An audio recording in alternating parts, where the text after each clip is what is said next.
Since making the video on how I used Liqui Moly Sludge Plus on this 1ZZFE engine and how it went from looking like this to this, I've gotten loads of comments for and against using an engine flush and how I've simply killed this engine by giving it a flush. It's been 3 months since I did the last engine flush, and so I decided to do a status update on this engine. Let's find out if this engine is doing better or worse. I'll also give you a little more background on why I decided to do an engine flush, which I didn't quite cover in the first video. Now let's get this.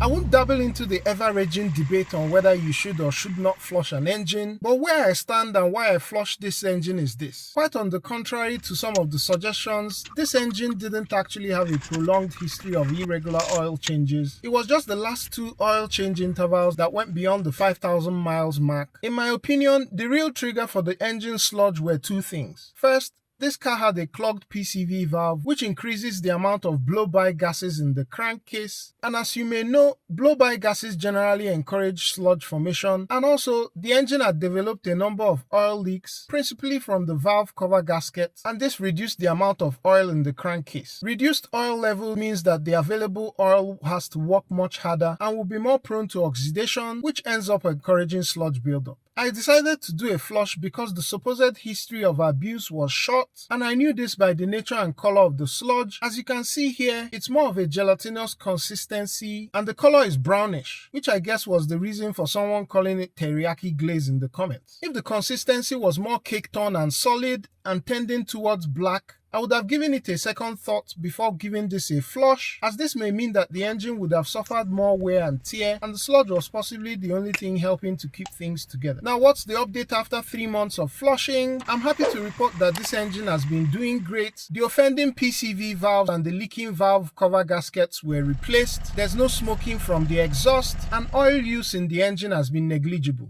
Also, you may recall that in the flush video, I didn't go ahead to loosen the oil pan, and this was simply because I planned to monitor the low oil pressure light as the first warning sign of oil starvation occurring. The low oil pressure light has stayed off, it has never come on or flickered, which tells me that the oil pickup tube isn't clogged. As I said before, I'll continue to use oil flushes in every oil change, and I'll be sure to provide an update if something significant happens. Hope this has been helpful. Don't forget to subscribe if it has, and I'll catch you on the next one. Peace.